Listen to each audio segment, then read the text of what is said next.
Shavu a todos. A gente está voltando às nossas aulas e eu, antes de começar a falar de temas que já foram colocados aqui, eu acredito que esse é o momento que devemos reforçar a nossa emuná, nossa fé, e conhecer o que é tefilá. Tefilá Tefilá é oração, mas a gente precisa saber que a oração, ela realmente, quando a gente conhece e sabe fazer a tefilá, ela realmente transforma qualquer pessoa. Então, hoje, se eu conseguir fazer o conceito da tefilá de uma forma simples, de uma forma objetiva, que vocês entendam, isso para mim já é um gol muito grande. Antes de começar as ideias específicas de tefilá, eu queria comentar sobre o Sidu, o livro de orações. Vou fazer uma breve introdução ao conceito de oração e depois entraremos mais em detalhes quando estudarmos diferentes partes do Sidu, né? Além disso, quero compartilhar alguns pensamentos sobre o processo da tefilá na sinagoga. Na verdade, existem dois tipos principais de tefilá, de oração.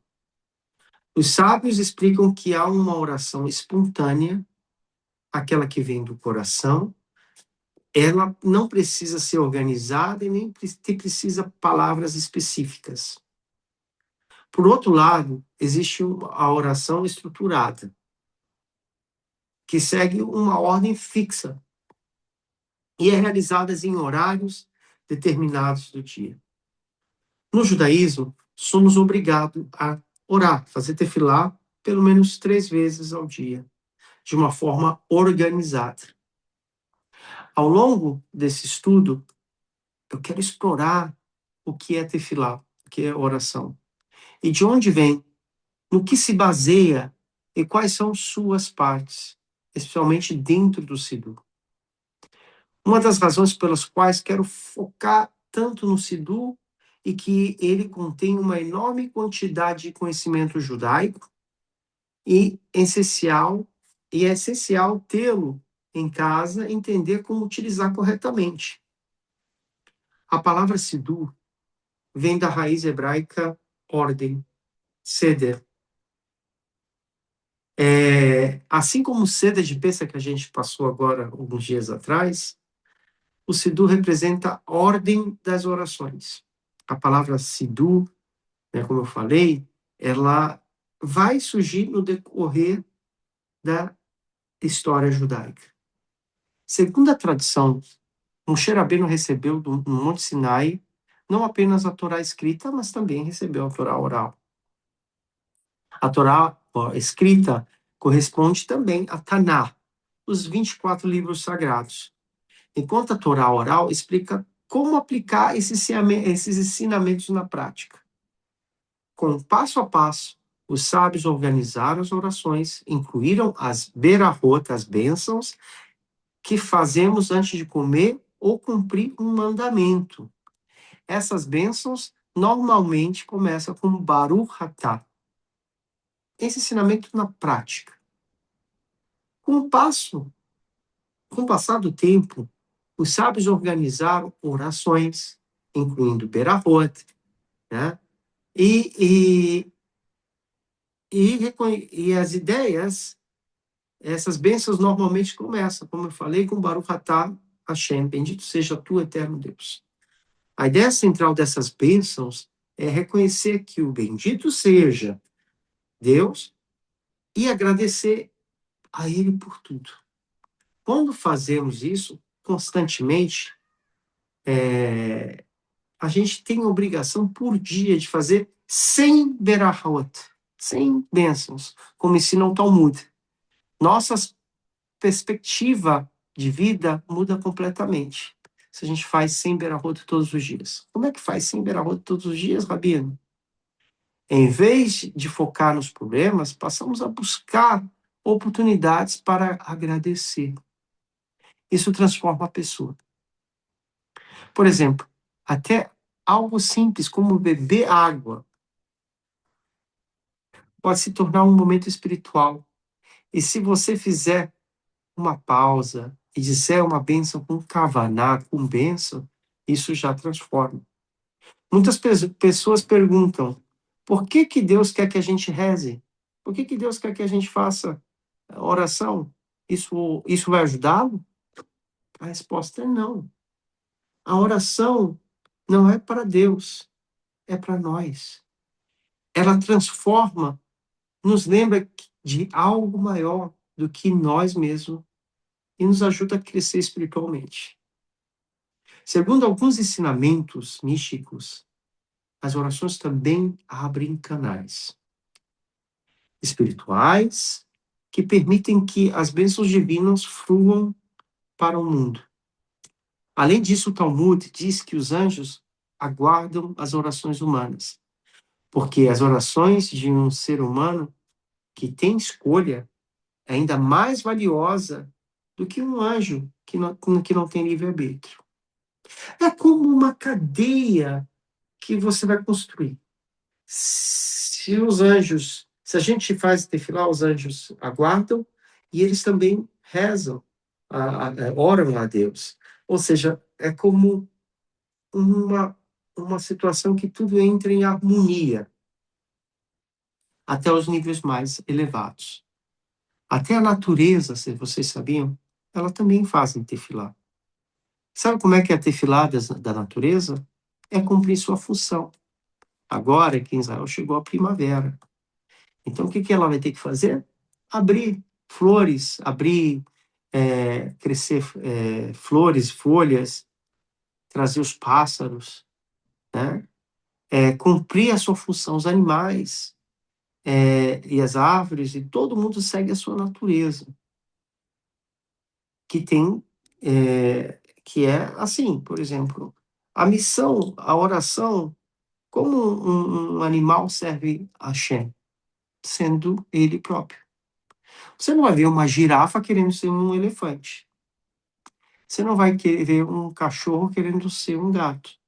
Você não vai ver uma formiga querendo ser um tatu.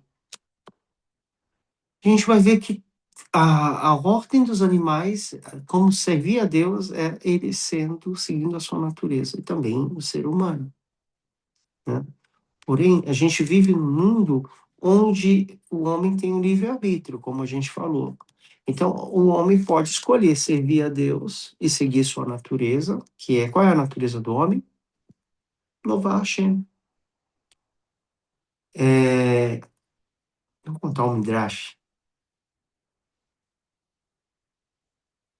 O profeta Ezequiel, ele viu um anjo rezando. E ele balançava as suas asas e ele tinha uma perna só. E essa perna, e ele rezava com uma perna só e diz a visão que ele era todo branco. Então, por isso, quando a gente vai fazer a midá, a gente tem que estar com uma perna junta com a outra, para simbolizar esse anjo, né? A diferença é que nós temos livre-arbítrio, somos limitados, os anjos não. Eles são fragmentos da presença de Hashem, né? Eles não têm livre-arbítrio. Então, quando nós se comportamos como os anjos aqui na Terra, Hashem nos dá uma fonte de bênçãos. Agora, por que que um anjo tem uma perna e aqui os homens têm duas pernas? E o Midrash explica que o homem ele tem duas pernas, uma perna no mundo dos espirituais e uma perna no mundo dos físicos. Isso para ensinar que a gente precisa estar nesse mundo, mas entender que a gente tem uma missão aqui e que um dia vai embora, até os 120 anos. Ou você vai conversar com todas as pessoas que conversam com pessoas que têm de 70 plus, 80 plus, o que que ele está buscando? Não está buscando fazer dinheiro. Não é uma coisa natural um homem de 80, 90 anos buscar fazer riquezas, porque ele sabe que o tempo dele está reduzido. Então, a natureza dele é se voltar às coisas espirituais, buscar a Deus, né? Então, essa é a natureza do homem. Mas quando ele não aceita isso, ele começa a se questionar. Por isso, na nossa geração, a gente vai ver tantas pessoas. Hoje em dia está falando aí da ideologia de gênero, né? Um homem pode se sentir um cachorro, um macaco, ou que sejam mulher, homem, entende? Essas pessoas, até os 90, 70 anos, eu não sei se elas vão estar com a mesma intensidade, porque muda, os conceitos a gente está sempre mudando, entende? Então, a oração organizada se desenvolveu ao longo do tempo. Os sábios estabeleceram a Amidá, um exemplo. A oração principal, composta por 18 bênçãos. Mais tarde foi acrescentada 19. Ela é recitada de pé, simbolizando a postura de um anjo, como eu falei. Com o tempo, outras partes foram adicionadas, como os salmos, estudos e o Shema e o Kadish. Então, uma breve explicação sobre esse conceito dessa origem. O tema da aula de hoje, como eu falei, Tefilá, eu quero relembrar que existe a Tefilá é usada pela linguagem de um grande sábio chamado Ramban com M, Maimônides.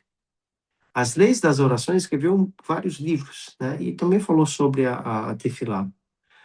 Mas vamos tentar decifrar um pouquinho como é que é separada essa ordem da Tefilá. Eu escrevi aqui,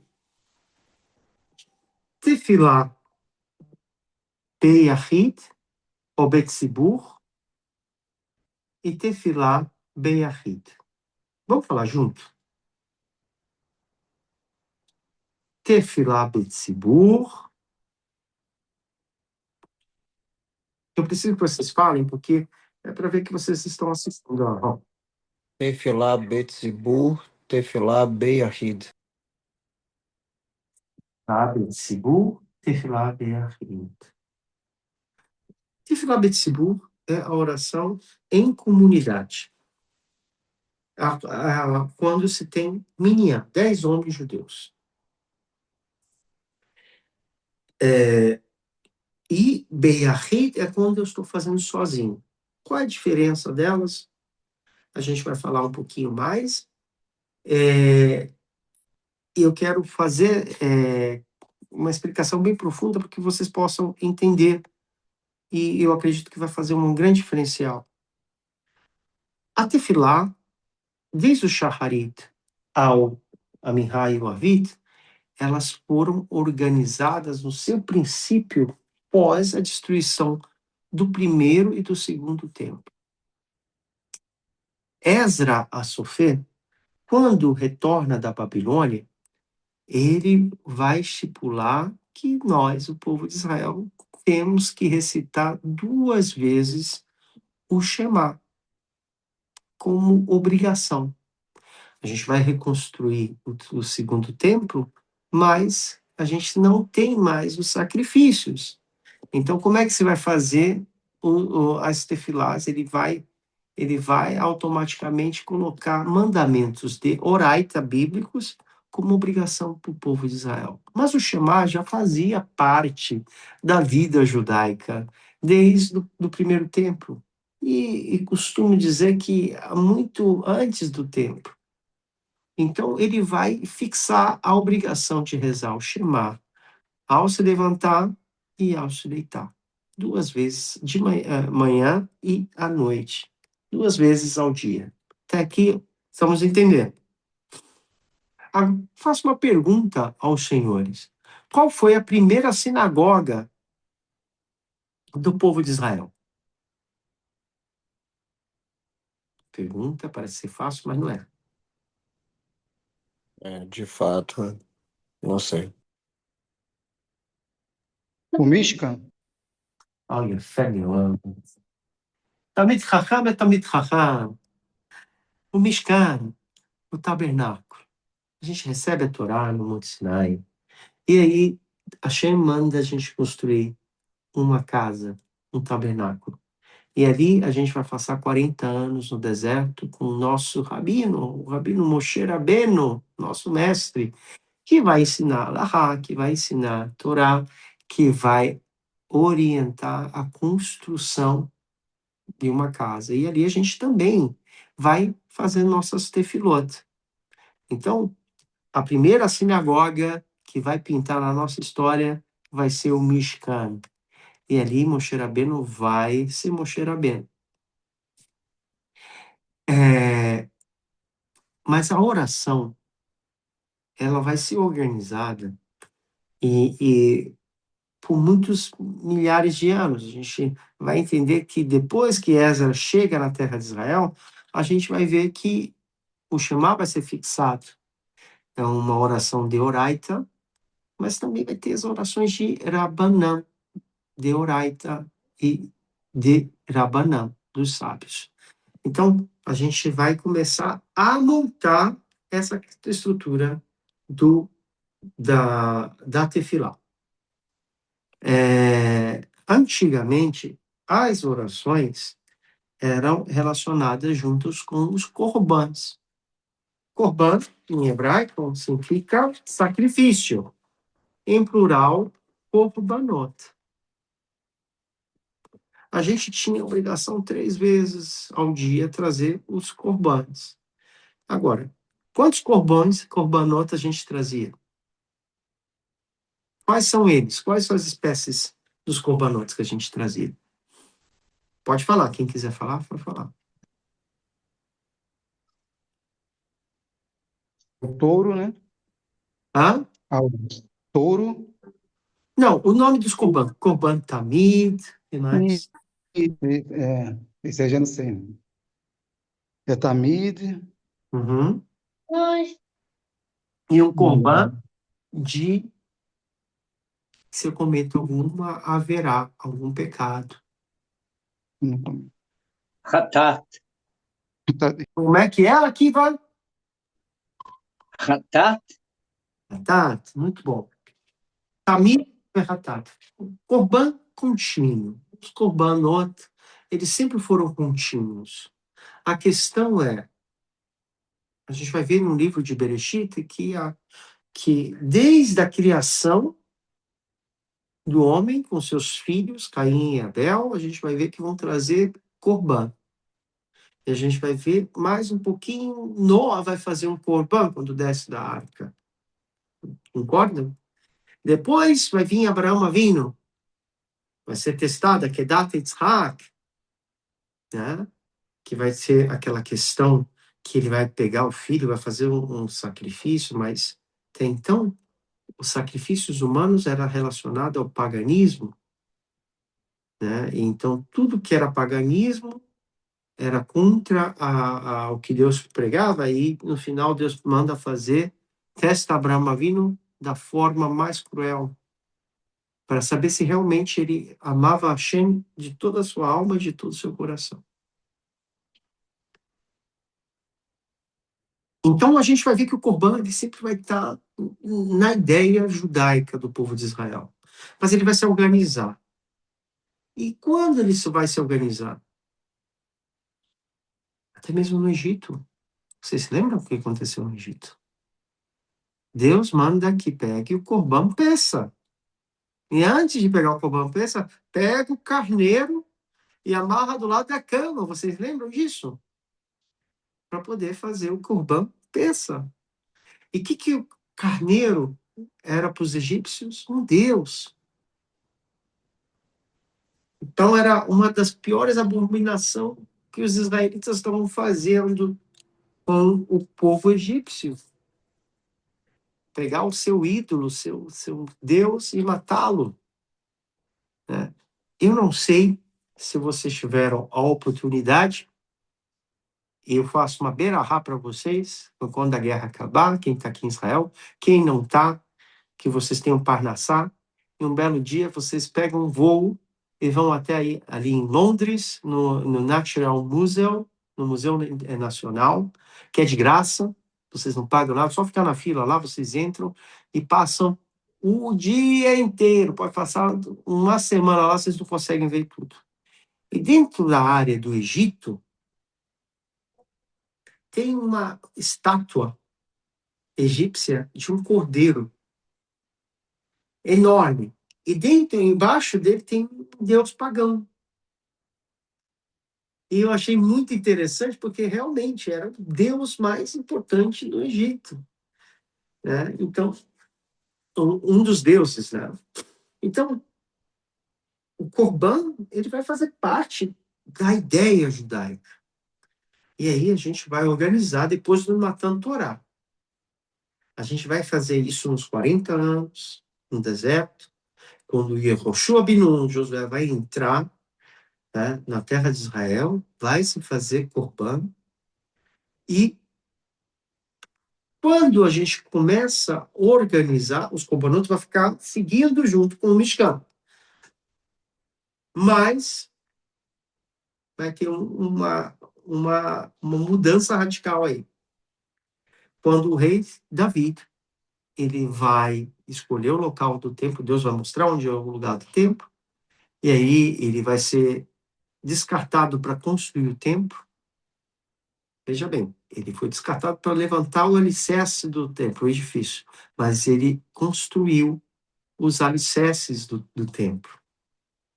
Ou seja, foi uma parceria de Davi com o rei Salomão. Porque o rei Salomão, de fato, construiu o templo, levantou as paredes, mas quem construiu o alicerce foi o rei Davi. E ali a gente vai ver uma situação muito interessante.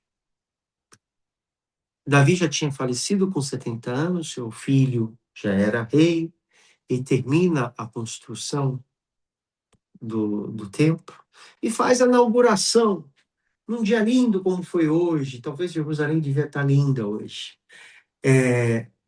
O sol lindo, a primavera, os pássaros, tudo lindo. E aí, o templo, na sua majestade maior, lindo, lindo, lindo o templo. Imagina, vou fazer esse exercício de mente. E todos os chefes de estados, reis, todo mundo estava na esplanada do templo. E o rei Salomão esperando a arca chegar. E quando a arca sai do Mishkan e entra na planície do templo, começa a tocar as trombetas e os coanins, os levitas começam a contar salmos,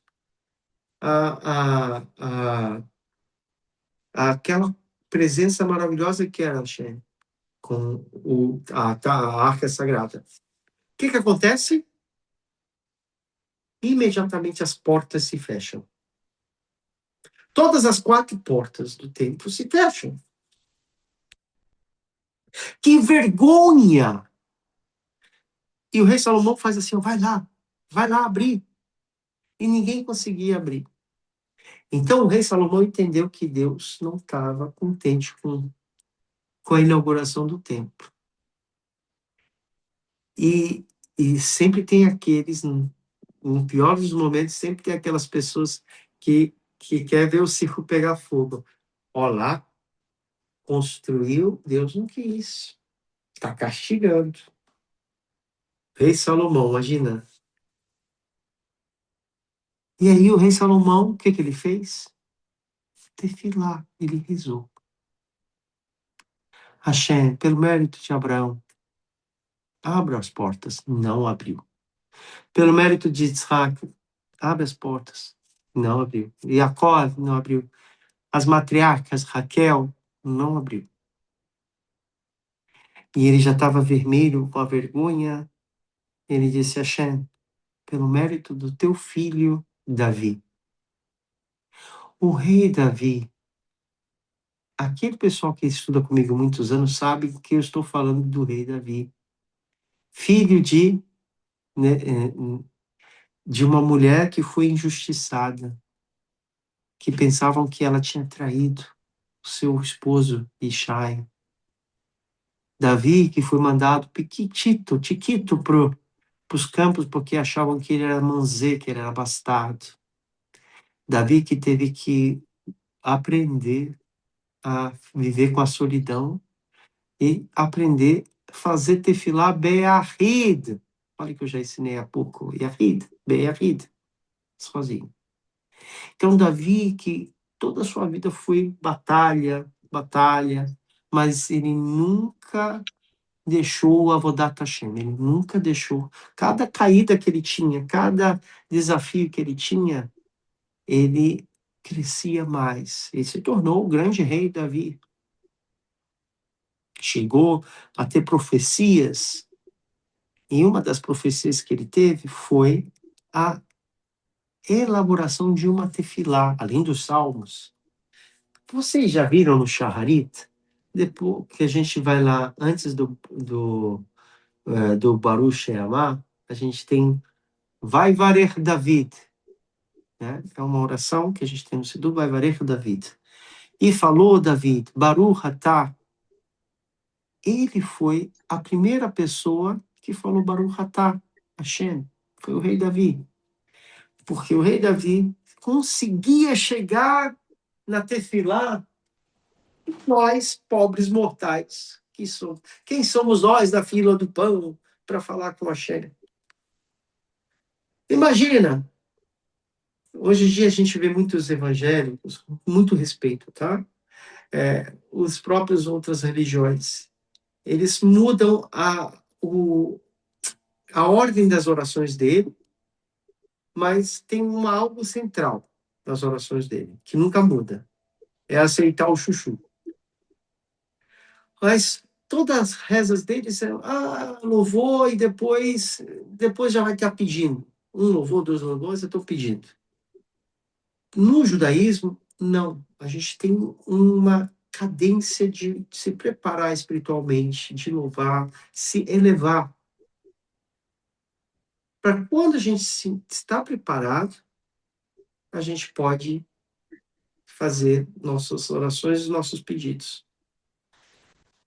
Então, eu ou nós, na nossa limitação, não poderíamos fazer. Como é que a gente vai ter cara para falar com a Hashem, louvar a Hashem, se a gente vive numa sociedade que é impura? Que os nossos olhos veem, que a nossa boca fala, que a gente escuta, né? Então, o rei Davi, ele conseguiu se purificar de uma forma e foi um instrumento para elaborar os salmos, uma coisa muito cabalística, e também as orações. Então, a gente entendeu aqui que a oração não é algo criado da cabeça do homem, mas sim inspirações divinas e profecias, que combinou com a compilação do meu Siddur querido, do Siddur. Até então, aqui, tá todo mundo entendendo? Tá sendo maçante? Vamos lá. A gente entendeu que Rambam, ele vai falar sobre a oração Betsibu e a oração Beyahid. Porém, entretanto, todavia, Ramban com N, Nahman, ele vai dizer, e também Rambam fala que é uma obrigação de oraita, que a gente tem que rezar 3 vezes ao dia, conforme Rambam. Agora, Ramban, Rabino Nahman, ele vai dizer o seguinte: a oração é obrigada somente quando estamos em perigo ou em necessidade. E aí a Hashem vai escutar. Quando a gente está em guerra, quando a gente está com necessidade, quando a gente... Isso é oração de oraita. Que maravilha aqui, né, gente? A gente vai ter dois gigantes, estão falando isso. E aí agora, não sei se vou ou se fico. Fazendo a musiquinha. Não sei se vou ou se fico. Como é que a gente vai resolver esse dilema. E aí a gente vai usar aquela palavra que eu já ensinei para vocês. Como é que é a palavra? Malakot. Marcot. Marcot.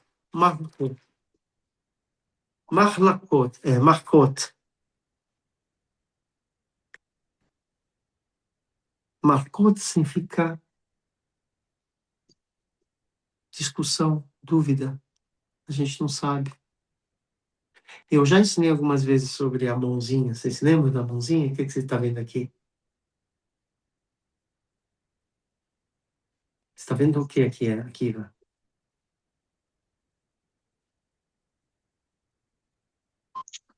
Estou vendo sua mão. Mas como é que ela é? Ela tem, eu estou vendo também minha mão, mas eu estou vendo minhas unhas. Você está vendo algumas unhas? Não, Não, mas eu entendo. estou vendo a minha mão. A minha mão tem unhas.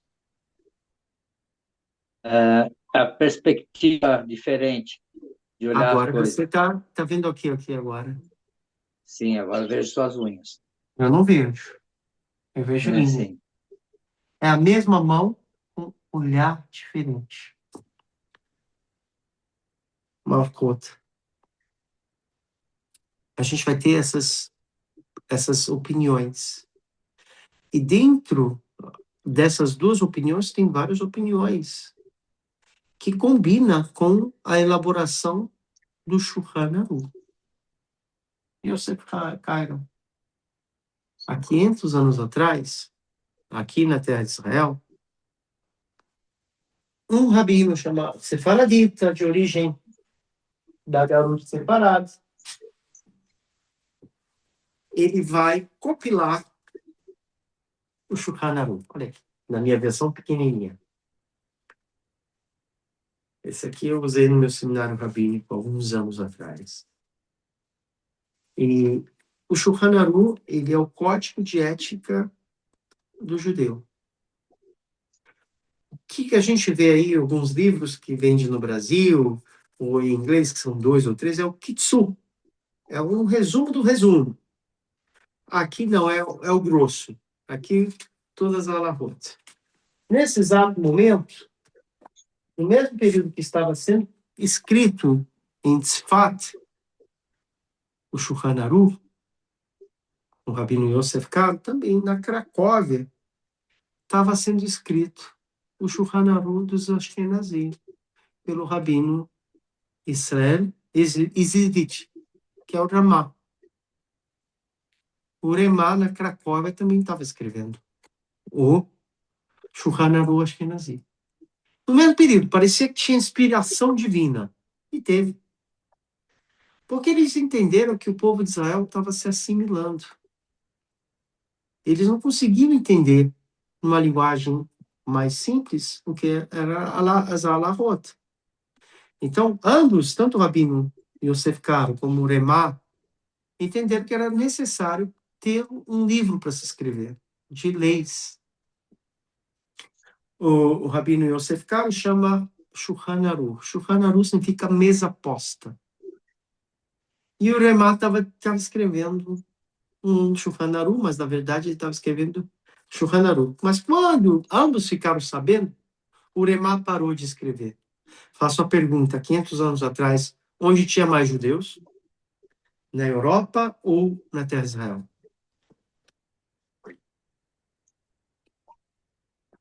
Na Europa. Na Europa?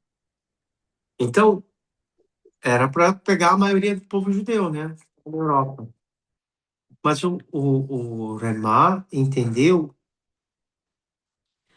que um dia a gente precisava voltar para a terra de Israel. Então, imediatamente ele parou de escrever. E aí o Yosef Karo soube disso e disse, não. Você tem que escrever. Porque o que aconteceria se os dois lançassem 2 Shulchan Aruch? A gente tinha uma cisão, 2 povos judeus. Ia ter, Halila, uma separação do povo judeu. 2 povos iam nascer ali. O povo Ashkenazi e o povo Sefaradi. Então, o peso dos rabinos foram muito grandes. Então, disse, não, o secretário disse, não, traz a tua coletânea e a gente cria um livro só. Tanto para Sefaradi, tanto para Ashkenazi. E nisso, a gente vai ter o Shulchan Aruch. E aí ele vai chamar o Shulchan Aruch vai agregar como um mapá. O que é mapá? É uma toalha. A mesa está posta, mas precisa ter uma toalha para botar a comida, que é a Torá. Então tá aí o nome, tanto do Shulchan Aruch, que é mesa posta, mas como mapá, que é o lençol de Iramá, que vai trazer essas informações. Bonita história, precisava falar para vocês. A importância da tefilá, fazer... a gente tinha a gente trazia os corbãs, os sacrifícios no templo. Mas não era simplesmente trazer o sacrifício, pronto, acabou. Fazia o corbã, mas também fazia tefilá. Ou seja, se fosse um pecado, um corbã de pecado, a gente tinha que fazer techuvá. Né? Tanto que o templo foi destruído, a gente precisou resolver essa questão. E eu já falei várias vezes de uma grande figura na nossa história, chamado Rabino Yohanan ben Zakkai. Rabino Yohanan ben Zakkai era discípulo de Rabino Sadoc. E ele viveu naquele período conturbado da destruição, antes da destruição do segundo templo, os romanos oprimindo o povo de Israel, querendo destruir as legiões, Quesária. Eu já falei sobre isso em algumas aulas no passado. Mas Rabino Yohanan ben Zakkai era especial. Ele era o aluno do Rabino Sadoc. Rabino Sadoc era um velho rabino que jejuava 40 anos, de dia à noite. Um tzadik, uma pessoa extremamente espiritual. Ele também entendeu que o templo ia ser destruído. Então ele avisa para o Rabino Yohanan ben Zakkai que ele tinha que meter o pé dali, porque ele tinha que salvar, porque a Torá que ele tinha ia salvar toda a Torá que a gente usa até hoje. Vocês estão entendendo? Então, quando ele está saindo, ele finge que está morto, sai, porque dentro de Jerusalém tinha os rebeldes que queriam lutar, não queria que ninguém saísse. Ele vai sair, e quando ele sai, ele vai ver aquela legião de romanos. Vespasiano está chegando da Síria com seu exército para destruir o templo de Jerusalém. Em vez de ele pegar à esquerda, ele vai direto para o Vespasiano e fala: Ave César! E a diferença diz que toda a legião dele era cavalos pretos, só ele, Vespasiano, tinha o cavalo branco. Ele para todo mundo, aquela imensidão de cavalos, para. E ele disse, ele puxa da bainha dele a espada e disse: eu vou lhe matar. Porque, primeiro, eu não sou César. Se eu reconheço isso, eu estou me revoltando contra o Império Romano. E você está me botando em situação, você merece a morte. Quando ele ia cortar a cabeça de Rabi Yohanan, veio o cavalo, do nada. Vespasiano! Vespasiano! O imperador de Roma morre e o Senado escolhe você como novo César de Roma. Vespasiano abre aquela boca tipo de cartoon, né?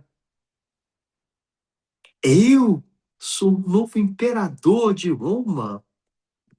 O que ele vai olhar? Vai olhar para o Rabino Yohanan ben Zakkai e vai dizer: gostei de você.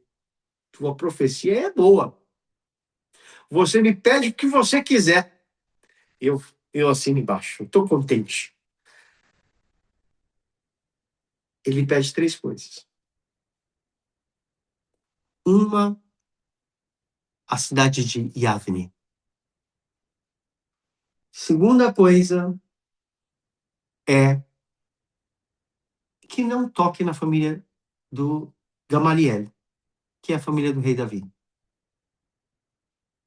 E a terceira é a coisa mais estranha. Dá saúde a Rabino Sadoc, que ele que ele possa se curar, porque estava doente.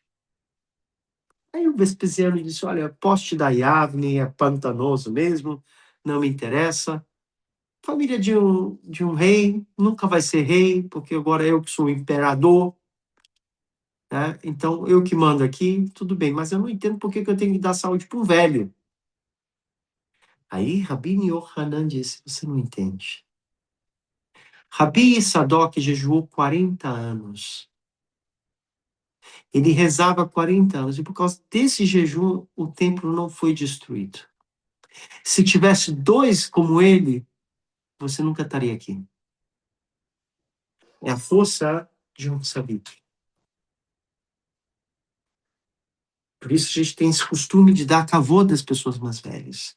Se você está cuidando de uma pessoa mais velha e tem esse tempo, você acha que está perdendo tempo? Não. Você está ganhando e que no futuro você vai ver como isso vai fazer toda a diferença na tua vida.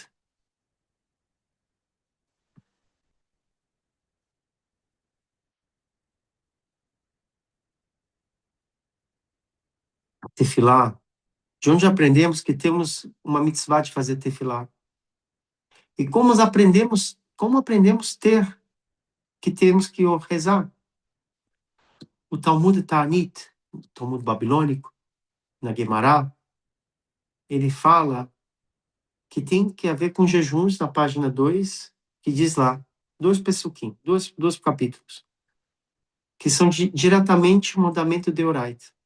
Agora, lembre-se, quando estávamos aprendendo a Zalahá, vamos lá, que é no Êxodo, Shemot 23, versículo 25. E servirás a Hashem, vosso Deus. Como é que você vai servir a Hashem?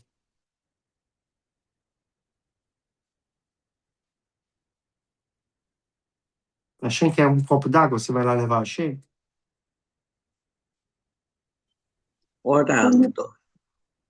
Tefilá. A origem do ser humano é tefilá. É servirei a Hashem. Quando a gente serve a Hashem, é através da tefilá. Daí a Gemara, no Tanit, aprendemos que esse passuco, esse versículo de uma mitzvah, é uma mitzvah de oraita, é um mandamento rová, obrigatório. É um mandamento bíblico de servir a Deus. Não é uma escolha. Deus nos tira do Egito e nos faz... Não é que a gente deixou de ser escravo no Egito. A gente não serve mais o Faraó, a gente serve a Kadosh Baruch Hu.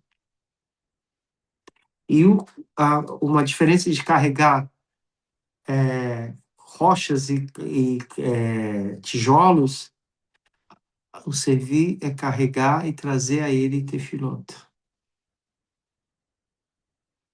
Podemos dizer que servir a Hashem, talvez isso quer dizer que que eu não vou servir outros deuses, somente a Hashem. Talvez eu queria dizer que eu vou me dedicar a minha vida ao serviço de Hashem. E isso não necessariamente quer dizer que eu vou orar. Mas a Guemará vai falar que há uma tradição oral que se refere a tefilá.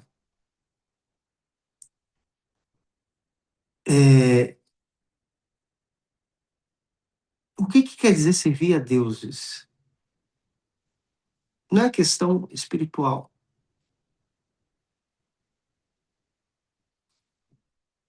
Quem já teve contato com pessoas que é muito rica? quanto elas mais ricas são, elas próprias se acham deuses. Né? E quando você é empregado delas, então é difícil, porque nada agrada a elas. Elas se enchem, se inflamam, como o próprio Hametz. Né? Então, a gente está entendendo aqui que Mi kamor habaelim Adonai, mi kamor hamebak kodesh. Que a gente fala, quem é como tu, nosso Deus? Na verdade, essa expressão que não existe outros deuses, a gente pode chegar ao ponto mais alto da nossa CEO, ou economicamente chegar a bilhões, a gente nunca vai chegar à plenitude do bendito seja. Nunca. Parnassá é muito bom, ter dinheiro é muito bom. Mas servir a Hashem precisa de uma midot, eu não sei como é que fala midot em português, midá, é um degrau muito importante, a humildade. Todos os grandes rabinos, Moshe Rabbeinu até os grandes, quanto mais humildes, mais grandes em Torá. E na tefilá, a gente tem que ser humilde. Da onde a gente aprendeu a primeira tefilá, que a gente vai encontrar uma tefilá espontânea.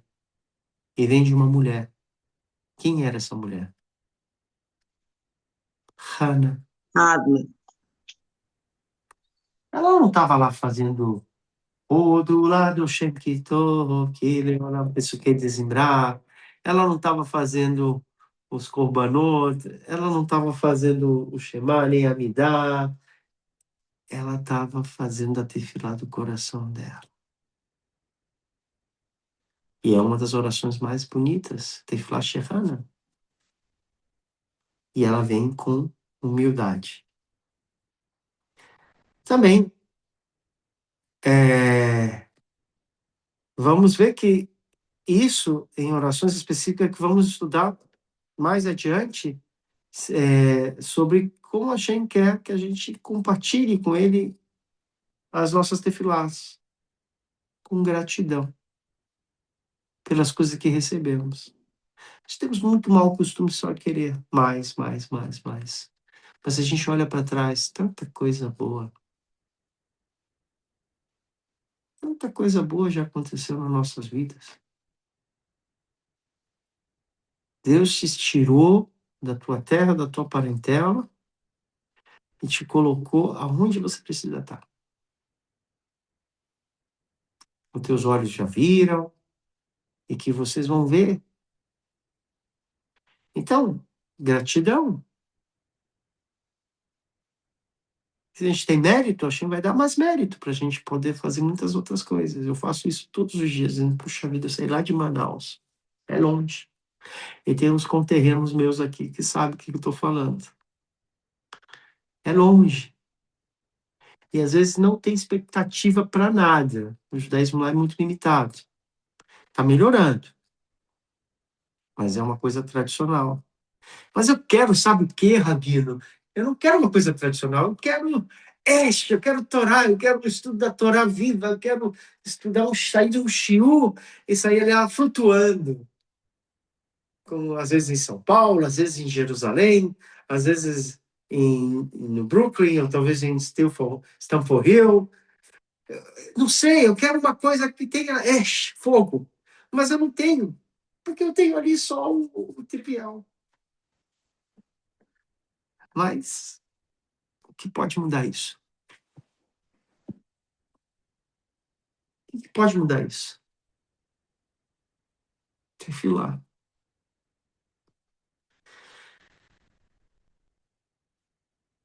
Quantas vezes a gente tem rezado para que a nossa comunidade, comunidade possa se espiritualizar? É um grande problema. A gente está preocupado mais com a gente. Eu não vou lá mais lá porque lá não é tão caché, não está no meu nível. Ao revés, a gente tem que ser ora goim, a gente tem que trazer, resgatar, tefilá lekarot, trazer as pessoas para a luz. O que é trazer luz? A luz da Torá que é do chá. Porque se comporta bem, não se sinta o simples the best, better on the rest. Quando você se sente melhor porque você tem uma barba grande, um peiote, um chapéu, e os outros, teu irmão não está no mesmo nível, você está atrapalhando a trazer a Geulah, trazer a redenção. Hashem quer que a gente lekarev, traga as pessoas para próximo. E às vezes não precisa nem falar muito, só a conduta. Mas é difícil, porque tem muita lachonará, tem... Mais difícil para Yosef Atzadik, que com Potifar passava seminua, ele tinha que fechar os olhos. E ao abaixar a cabeça, e ela, não satisfeita, mandou prender a cabeça dele para ele não abaixar.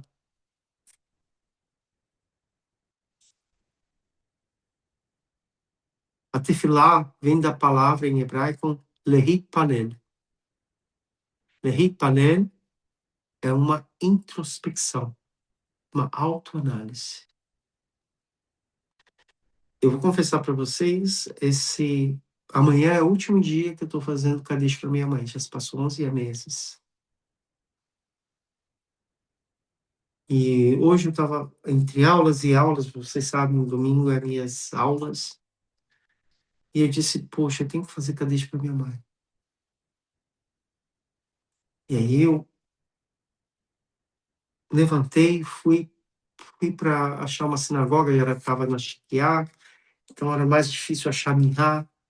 E eu disse, pronto, eu vou tentar fazer a vida e depois vou correr para dar aula. Então, quando eu estou dobrando a esquina, tinha um rabino, vem, vem, vem, vem. É Minhá. Eu disse, um milagre. Achei, chamei a tefilá. E eu fiz Minhá, Kadish, depois eu já entrei por Arlit, Sefirat HaOmer, estou liberado. Tefilá. Eu falei das portas que fecharam e depois se abriram com o rei Salomão.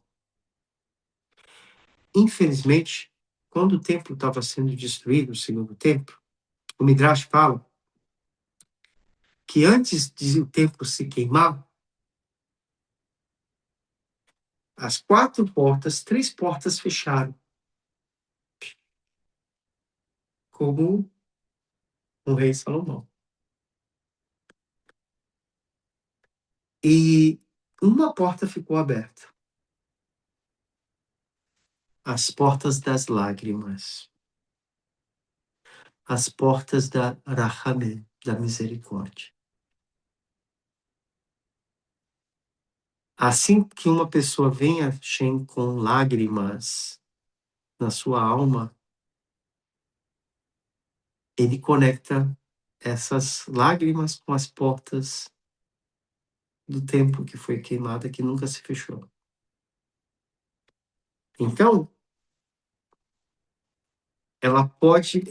eles puderam destruir todas as portas, mas o Sharabiná nunca se pôde destruir, não é Rahamim, Sharabiná. Então, inteiramente ligada com a oração, está no arrependimento. O que quer dizer? Que quando uma pessoa faz tefilá verdadeira, Hashem escuta a tefilá e sempre ajuda. Sempre ajuda. Eu espero que vocês tenham gostado dessa aula. Foi feita com muito carinho, ainda tem muita coisa para falar, tem muita elevação, e a gente vai ver muito sobre isso, o que é o Kadish, o que é o Shema, o que é o Azeshim Moshe, todas essas partes, que são importantes da tefilá, que a gente às vezes repete, faz na tefilá e não tem a essência. Olha gente, Se eu conseguir vocês terem um pouquinho dessa essência da importância da tefilá, Kavaná.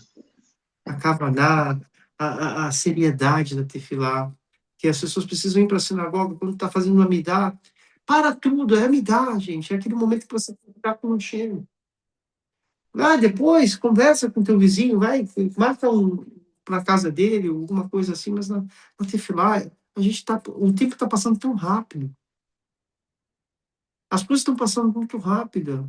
Então a gente precisa se pegar com Hashem, se elevar com Hashem. E ele que pega a gente faz assim, ó. Hoje você está aqui, amanhã você está aqui. Um dia vocês estão em Curitiba, outro dia vocês estão em Jerusalém. Um dia você está em São Paulo, outro dia você está em Jerusalém. Um dia você está em Manaus, e Bezat Hashem vai te pegar lá de Manaus e vai te jogar aqui na terra de Israel, na Argentina, em outros lugares. O teu coração é que vai guiar. Pedir a Hashem, conversar com a Hashem, se conectar. Porque até os 120 anos, com 70, 80 anos, qual a expectativa que a gente vai ter? Fazer dinheiro? Ter carros de luxo, roupas? A gente tem que se conectar com a Hashem, porque se a gente não se prepara aqui, como é que eu vou chegar nos mundos mais elevados? Não é uma questão de despedida, mas sim um começo importantíssimo. E quando a gente começa a se conectar com essas coisas, a gente começa a se evoluir e ter prazer. E um prazer verdadeiro.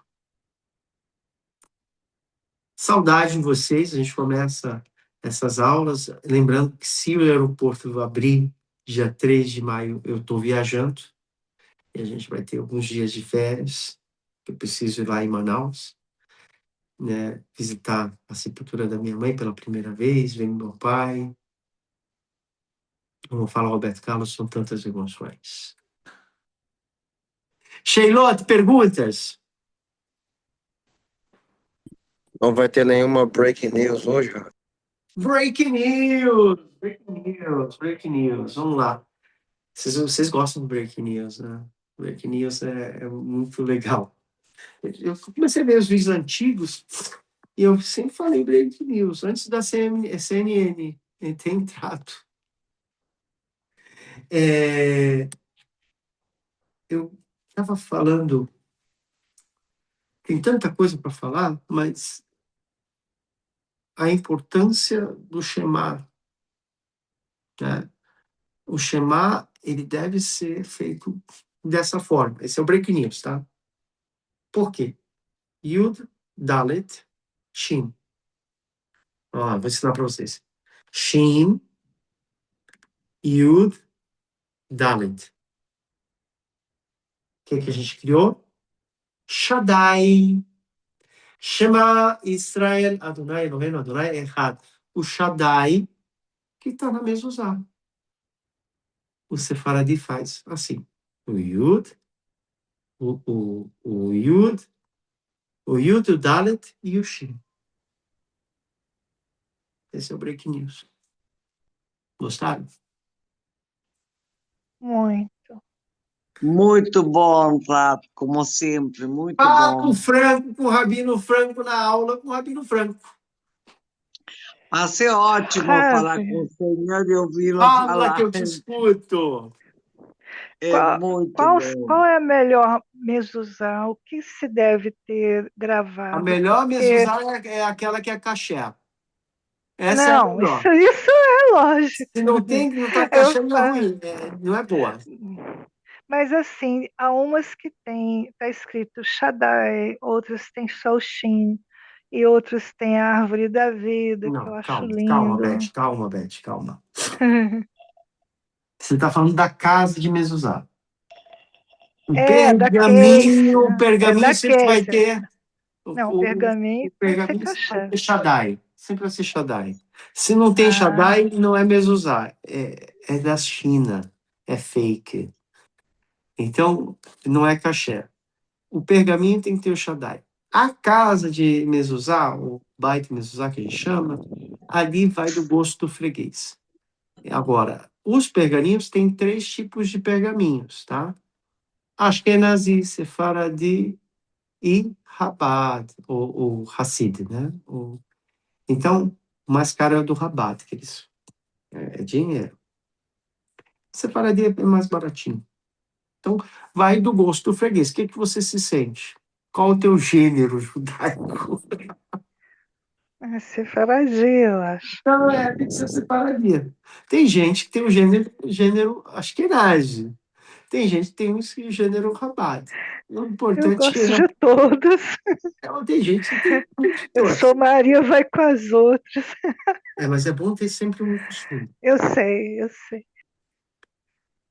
Gosto muito de vocês, tenho muita saudade de vocês. Vamos continuar essa ordem de aulas. Espero que tenha contribuído com o ensino de vocês. Até a próxima semana, se Deus assim permita, com muito amor, muita Não Torá. acredito Tchau. que eu cheguei no fim. Tá Tchau, gravada, Rafa. mulher, tá gravada. Não vai se Tá preocupar. certo. Tchau, tchau. Obrigada. Shavuot Tchau, tov. tchau. Obrigado, Uma obrigado.